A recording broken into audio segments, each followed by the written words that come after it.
और इस पे तो दुनिया भर के इंसानी हुकूक की तंजीमों ने आवाज़ उठाया, यूएन ने आवाज़ उठाया, खुद यहाँ हमारे human rights commission of Pakistan जो हमारा इदारा है उसने भी इस पे आवाज़ उठाया।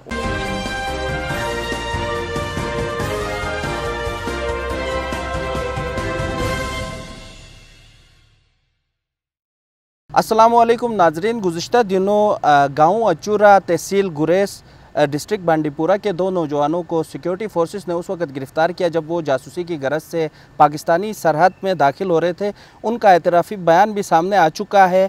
उन्होंने एतराफ़ किया है कि इंडियन आर्मी ने उन्हें ज़बरदस्ती मजबूर करा के उन्हें डरा धमका के जो है वो जासूसी की गरज से पाकिस्तान भेजा था। हमारे सोर्सेस ने गुरेज गांव के जो सोर्सेस हैं उन्होंने भी ये कंफर्म किया है कि ये जो नौजवान हैं ये जम्मू कश्मीर के हैं। इसी हवाले से आज बात करेंगे। मेरे साथ आज मौजूद हैं गिलगित बल्तिस्तान के इंसानी हुकूक पर काम करने के हवाले से मारूफ human rights commission of Pakistan के रीजनल कोऑर्डिनेटर इसरारुद्दीन इसरार साहब मौजूद हैं। अस्सलाम वालेकुम सर। सर ये बताएं कि एक अचानक से ये खबर सामने आई जो हमारे लिए यकीनन हैरानकुन है कि जम्मू कश्मीर के नौजवानों को अब जासूसी पर लगाया जा रहा है। इस हवाले से मतलब आप क्या कहेंगे? देखें, उस दिन जब ये खबर आई सामने तो यहाँ के मुकामी लोगों में बहुत तशवीश की एक लहर दौड़ी, क्योंकि शुरू में तो ये अंदाज़ा नहीं था। गिलगित से दो जासूस पकड़े गए तो खबर इंतहाई वो थी, इसमें बहुत ज़्यादा चीज़ें अभी क्लियर होना बाकी थी। बाद में ये पता चला कि ये दोनों नौजवान जो है मकबूजा कश्मीर के हैं, जम्मू एंड कश्मीर से ताल्लुक़ है, गुरेज़ तहसील से इनका, बांडीपुरा डिस्ट्रिक्ट से आपने बताया कि इनका ताल्लुक़ है। तो वहाँ से इन जासूसी की गरज से पाकिस्तान आए तो यहाँ पे इनको पकड़ा गया। तो इनका जो स्टेटमेंट है, जो कन्फेशन स्टेटमेंट है, उसको अगर हम देखते हैं तो उसके अंदर इन्होंने ये बताया कि हमें ज़बरदस्ती जो है वहाँ की फोर्सेस ने हमें उठाया, फिर हमें जो है इस काम पे लगाया कि हम यहाँ आके जासूसी करें। तो हमारे तनाजुर में अब देखें, ये यहाँ के हिसाब से, पाकिस्तान के कवानीन के हिसाब से ठीक है, ये मुजरिम है, मुलजिम है और इनके ऊपर जो इन्वेस्टिगेशन है वो सारी चीज़ें होंगी। मगर देखना ये है कि वहाँ जो कश्मीर है, मकबूजा कश्मीर है, वहाँ पे इंसानी हुकूक की बहुत सारी खिलाफ वर्जियाँ जो है वो देखने में आई है। गुज़िश्ता आप देखें तवील अरसे से वहाँ इंसानी हुकूक की बड़ी खिलाफ वर्जियाँ हैं।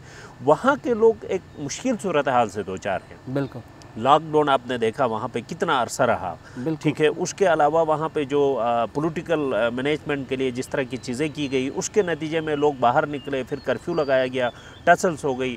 तो वहाँ का नौजवान तो पहले से वल्नरेबल है, पहले से ही एक मुश्किल सूरत हाल में है। ऐसे में वहाँ के इन नौजवानों को अब इस तरह की चीज़ों के लिए भी इस्तेमाल किया जाना लगे तो ये इंतहाई तशवीशनाक बात है, ठीक है।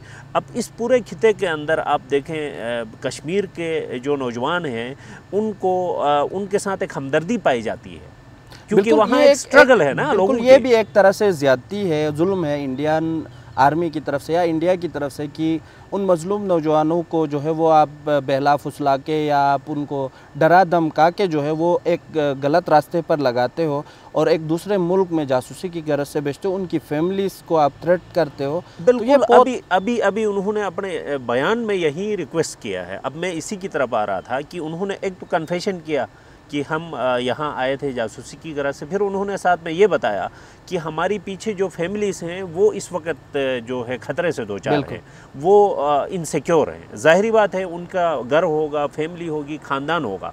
इसीलिए फिर उन्होंने यहाँ आके अपने बयान में फिर रिक्वेस्ट भी किया, साथ में यहाँ की गवर्नमेंट से रिक्वेस्ट किया, फिर यूएन से भी रिक्वेस्ट किया कि हमारी उन फैमिलीज़ को वहाँ से बचाया जाए। तो मेरा ख़्याल है कि हमें इस तनाजुर में इस चीज़ को देखना चाहिए कि उनकी फैमिलीज़ को जो ख़तरा है उसको यूएन लेवल पे उठाने की ज़रूरत है और पाकिस्तान की गवर्नमेंट को इसमें अपना रोल प्ले करना चाहिए और यूएन से भी बराह रास्त ये मुतालिबा होना चाहिए कि उनकी फैमिलीज़ को मज़ीद नुकसान न पहुँचाया जाए। बाकी जो वो यहाँ पे आए हैं तो यहाँ के कवानीन के हिसाब से उनके साथ जो टैकल होगा वो तो अलग मामला है, ठीक है, उस पर हमारा कोई कमेंट नहीं है। मगर हमारा ये है कि ये तो यहाँ पे आए, अब इनकी जो पीछे फैमिलीज़ हैं, जो वल्नरेबल है, वहाँ के लोग हैं, ठीक है, वहाँ के आप देखें कि ये गुरेज़, उसके अलावा लद्दाख और बहुत सारे ऐसे एरियाज़ हैं जहाँ पे हमारी गिलगित बल्तिस्तान की ज़ुबानें बोली जाती हैं, बल्ती ज़ुबान बोली जाती है, शिना ज़ुबान बोली जाती है। तो वहाँ के लोग हैं, यहाँ के और वहाँ के लोग डिवाइडेड फैमिलीज है। अच्छा इसरार साहब, कुछ वेबसाइट्स ने इसको रिपोर्ट किया कि जब ये वाक़या सामने आया, इतराफ़ी बयान सामने आया, तो कुछ वेबसाइट्स ने रिपोर्ट्स भी की इस हवाले से। ख़ास तौर पे जम्मू कश्मीर की तरफ से जो वेबसाइट्स चलाई जाती हैं वहाँ पे बताया गया कि जो फ़िरोज़ अहमद लोन जो जासूसों में से एक है, उसके भाई का बयान मैंने देखा वहाँ पे कि रऊफ़ नामी जो फ़र्द जो बयान में ये लोग कह रहे हैं कि जिसके साथ हमारा कांटेक्ट हुआ वो इंडियन आर्मी के लिए काम करता है और आखिरी कॉल्स भी उसकी ट्रेस हुई हैं। और ये भी हमें पता चला कि जो ये दो लड़के हैं इनकी प्रीवियस जो एक्टिविटीज़ थी वो भी किसी हद तक जो है वो मुतनाज़ा रही हैं जराइम के एतबार से देखा जाए। तो ऐसे और भी नौजवान यूज़ हो सकते हैं, इस हवाले से आप क्या कहते हैं? जम्मू के और भी नौजवान जो है टारगेटेड, ये वार जोन है, ये देखें, ये पूरा एरिया आप देखें जो कश्मीर जो है आप देखें वहाँ पे, वहाँ से गोलाबारी भी होती है। यहाँ पे कई आप देखें यहाँ के गाँव के ऊपर गोलाबारी हो गई तो एक वार की सिचुएशन है। सही बात है। तो ये वार क्राइम है। आप लोगों को देखें, वहाँ के गरीब लोगों को उठा के अगर इस काम के लिए लगाया जाए, उनको मजबूर किया जाए, तो ये इंतहाई ख़तरनाक सूरत हाल है। माजी में तो वहाँ के पेलेट गन्स वहाँ इस्तेमाल हो गए, वहाँ के नौजवानों के साथ ज़्यादती हो गई और इस पे तो दुनिया भर की इंसानी हुकूक की तंजीमों ने आवाज़ उठाया, यूएन ने आवाज़ उठाया, खुद यहाँ हमारे human rights commission of Pakistan जो हमारा इदारा है उसने भी इस पर आवाज़ उठाया और लाइन ऑफ कंट्रोल में जो टेंस सिचुएशन है उस पर आवाज़ उठाया। और इंडिया की गवर्नमेंट को संजीदगी के साथ इस चीज़ को मतलब लेने की और संजीदगी का मुजाहरा करने के लिए दुनिया की जो तमाम इंसानी हुकूक की तंजीमें हैं उन्होंने उन पर दबाव डाला। मगर अब भी सूरत हाल वहाँ नॉर्मल नहीं है, वहाँ एक मुश्किल सूरत हाल है। इस सूरत हाल में ये वाक़यात इंतहाई तशवीशनाक है। ठीक है, ये जो दो लड़के आए हैं, फिर मैं यही बात कहता हूँ कि यहाँ पे उनके साथ पाकिस्तान के कवानीन के मुताबिक ट्रीट होगा जिस तरह भी होगा, मगर उनकी जो फैमिलीज है और बहुत सारे जो नौजवान वहाँ पे जम्मू के, बिल्कुल इनका जो स्टेटमेंट है इस पे गौर करने की ज़रूरत है। इनका स्टेटमेंट के अंदर बहुत सारी चीज़ें हमें जो है बताई जा रही हैं कि वहाँ पे सिचुएशन बहुत ख़राब है। ये अपील करते रहे और ये दोनों आप देखें इनकी शक्लों से ये लगता है कि गाँव के लोग हैं, गरीब से लोग हैं, ठीक है, ट्रैप होते हैं, ट्रैप हो गए, ये वहाँ पे ट्रैप हो गए।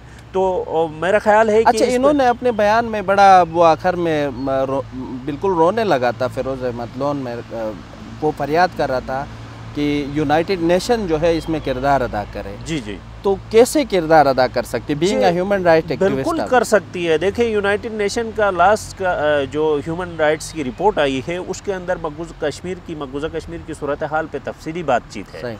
ठीक है, वहाँ जम्मू एंड कश्मीर की सूरत हाल पे उन्होंने तफसीली रिपोर्ट दे के आखिर में उन्होंने ये डिमांड किया है कि वहाँ के लिए यूनाइटेड नेशन के ऑब्ज़र्वर्स को जाने की इजाज़त दी जाए, जो कि वहाँ की जो इंडियन गवर्नमेंट है वो उनको इजाज़त नहीं दे रही है।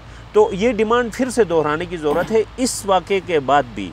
अभी इस डिमांड में मज़ीद शिद्दत लाने की ज़रूरत है कि वहाँ पे यूएन ऑब्ज़र्वर्स जाएं और वहाँ इस तरह की जो फैमिलीज़ हैं जो वल्नरेबल हैं उनको वहाँ से रेस्क्यू करें, उनकी वहाँ पे प्रोटेक्शन को यकीनी बनाएं और इंडियन गवर्नमेंट के ऊपर दबाव डालें कि वो इन हथकंडों से और इन हरकत से बाज आ जाए। बहुत शुक्रिया इसरारुद्दीन इसरार साहब। नाजरीन, हमने इस इशू पे तफसीली बात की। यकीनन आज जम्मू एंड कश्मीर के नौजवानों में भी गम व गुस्सा पाया जा रहा है। ये वाक़या पहली दफ़ा सामने आया है कि जम्मू एंड कश्मीर के नौजवानों को भी अब इंडिया जो है वो इस तरह के कामों में इस्तेमाल कर रही है और मुस्तकबिल में भी ऐसे ख़तरात लाहक हैं। इसलिए यूनाइटेड नेशन को चाहिए कि इस मामले को पर तवज्जो दे और इस पर इक़दामात को बरोकार लाए। अपने मेज़बान ताहिर राना को इजाज़त दीजिए। अल्लाह निगहबान।